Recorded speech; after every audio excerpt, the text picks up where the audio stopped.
Just did a 50-minute lecture on another topic that I've been working on for many months now, and trying to tank up. But I need to share a story with you from this weekend. Long neck. Oh, it's hard to remember. It's hard to practice. It's hard to stop the grind, the drive to tank up. That being said, I did do my 20-minute meditation this morning, and I practice the buoyancy. I practice the inhalation. I practice the kind of the dumbing out of my mental processes just to tank up. And I'm going to give you a wonderful example of PROoxia. We have PROoxia. Yes, all right. I'm starting to believe this McGuire chick, old McGuire, Linda Hay,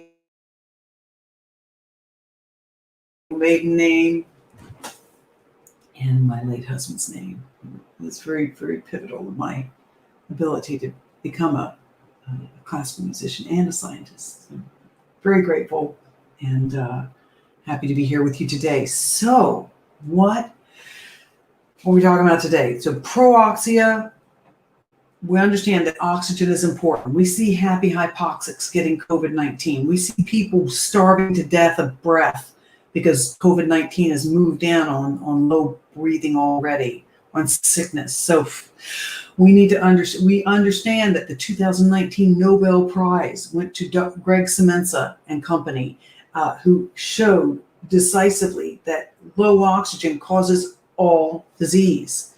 And indeed it does. So what's there to low oxygen? PROoxygen. We're game. We're game for this challenge. So how do we practice it without getting dizzy and passing out? Take a breath and do something. So that is a PROoxic attitude.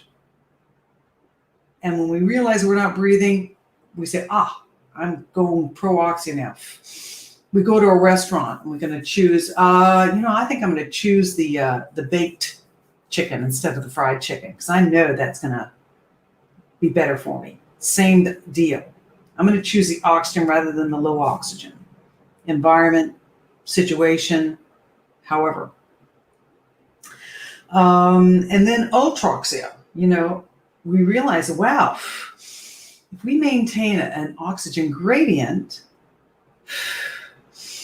we understand that all these subconscious processes are going to start happening that, kick us out of the driver's seat, and it becomes the flow. Csikszentmihalyi, the flow of doing things. How enjoyable that is, how freeing that is, how entertaining that is. Because we're not kicking ourselves every time we make a mistake. We're not making mistakes because the oxygenated brain is doing it for us. Now then I want to go into the next level, PROoxia. Say that 5 times, PROoxia, PROoxia. Optimal oxygenation processes. We'll get to it. Optimal. And I experienced that over the weekend. I'm going to tell you this story. So before we start, long neck, loose shoulders, loose jaw. Oh, Daddy, ball of types, the pipes are calling. Take a breath and press it in as you sing a song or two. Because it takes 2-3 seconds for oxygen to transfer and diffuse through the different layers of the capillaries and the bloodstream and the plasma to get anchor on load and offload.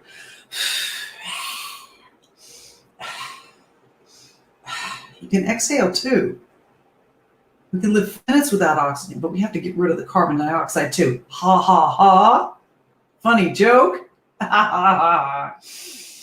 Wow, I remember that wonderful place I was. La di di di ave ma la la la, going to church, singing those songs. Singing is a great way to oxygenate. So that's oxygenated. Okay, so long neck, loose neck, loose jaw, loose shoulders, buoyant torso. Lift those ribs up, and in the process, the diaphragm broadens out at the bottom and literally sucks oxygen in like a vacuum cleaner. And then we do something. We clean house. We strip this morning. Needed another trim.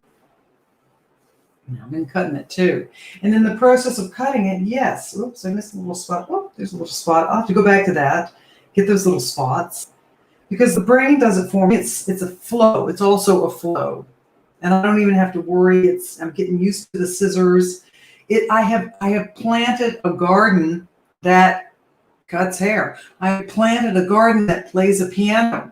I've planted a garden that breathes and sings, and it just rises and grows on its own because the oxygen fuels all the subconscious processes. Well, this weekend I had a film premiere on Friday. Went very well, thank you.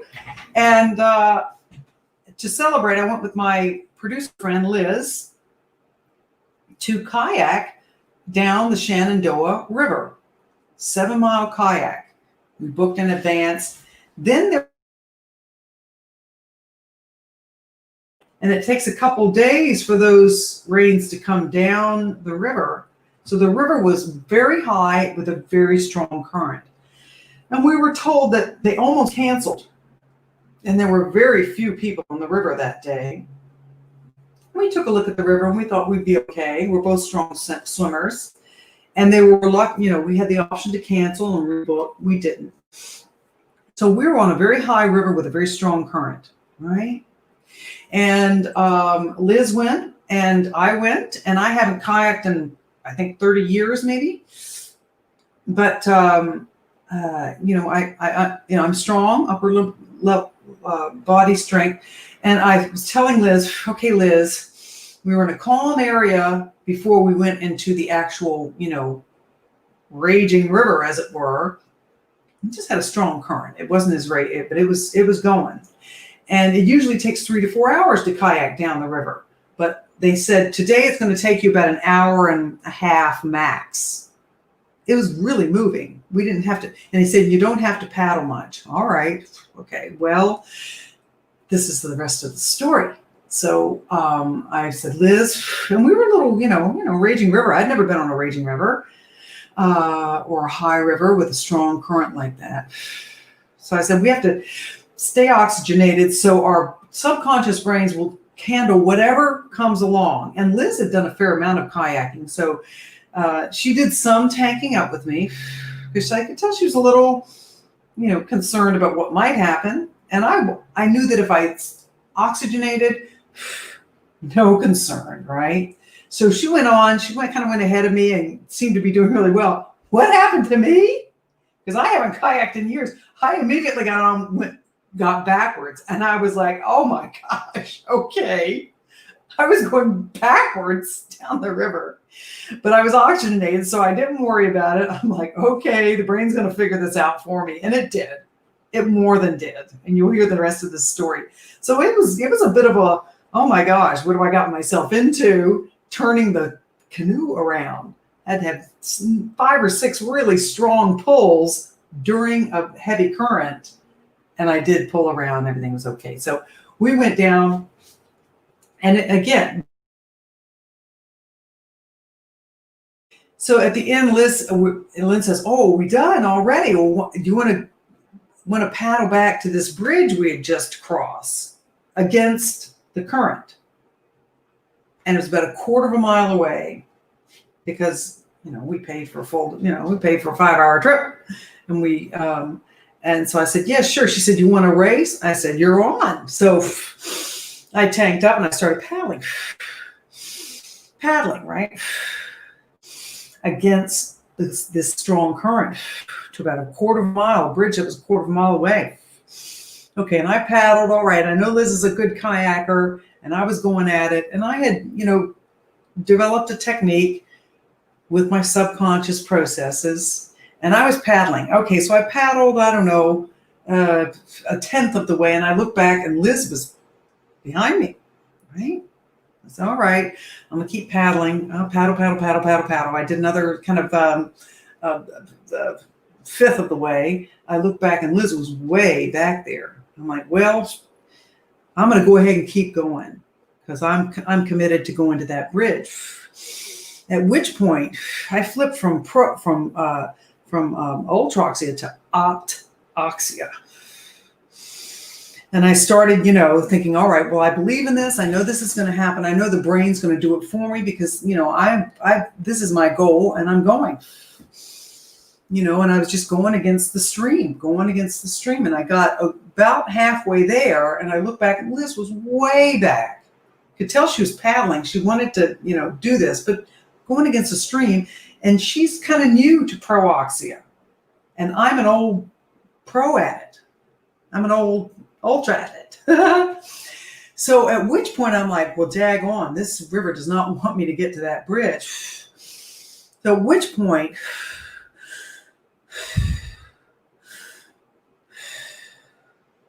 now I'm dizzy doing that here, but I put my eye on that bridge and I'm dizzy doing that kind of breathing right here because I'm not combining it with function. But if you have function to do, and I just kept my eye on that bridge, and it was like I turned into a turbine. I just became a turbine. And I was like, there was no, long neck, loose neck. I didn't even have to do that because the turbine was doing it for me. And that's what an opt-oxic situation. Did I make it to the bridge? You betcha. Did I stop and slow down, get tired, get demoralized, say I couldn't do it? Heck no. I was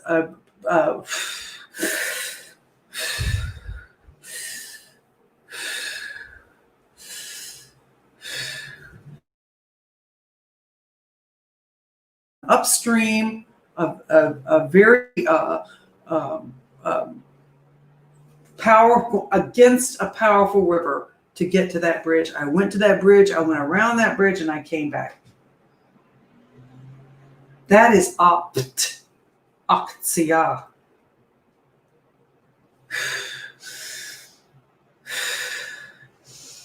And I kept my eye. I was just looking at where I was going, and my subconscious brain took care of everything, and it was easy peasy. Power, like a turbine, took over my body. Great. Good stuff, huh? Real good stuff. So I'm saying this is the PROoxia. She understood the ultroxia. She's at that point. But as long as it took you to get hypoxic, it's as long as it's going to take you to be PROoxic, like a dying plant. As long as it took the plant to be almost dead, you start to feed it, and then it takes just about as long to thrive again. Maybe a little longer. Yeah?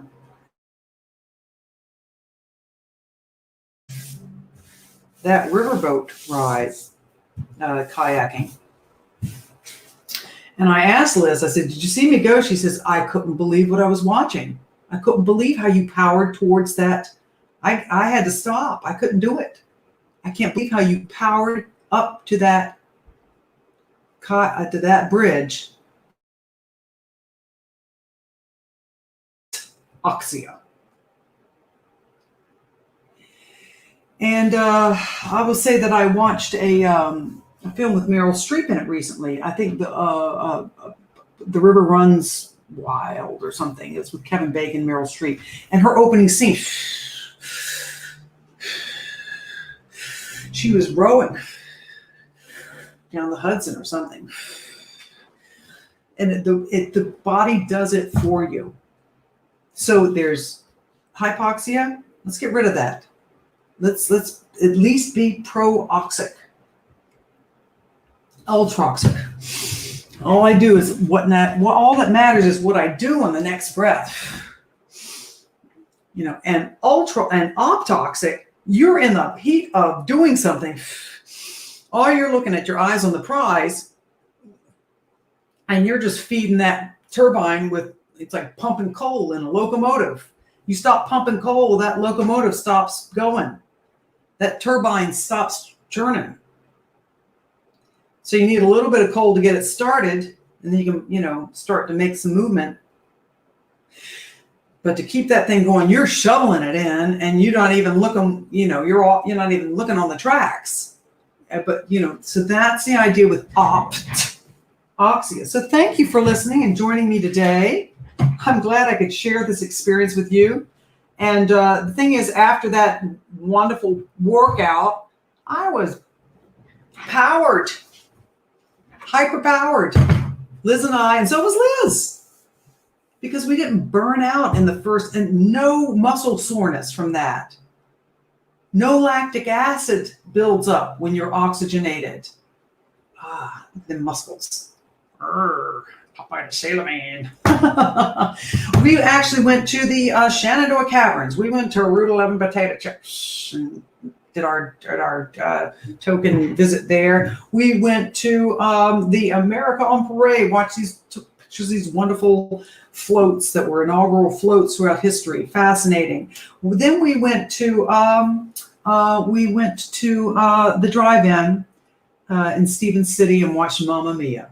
And we were laughing and having a great day. So we had a great workout, great visits, walked around, had bountiful energy. That's a PROoxic, ultraoxic, optoxic system at work. And it's a great, great day. It was a great, great day. So thanks for listening. And that's our broadcast. Be well. Cheers. Ciao. And that, my friends, is a breathing lesson.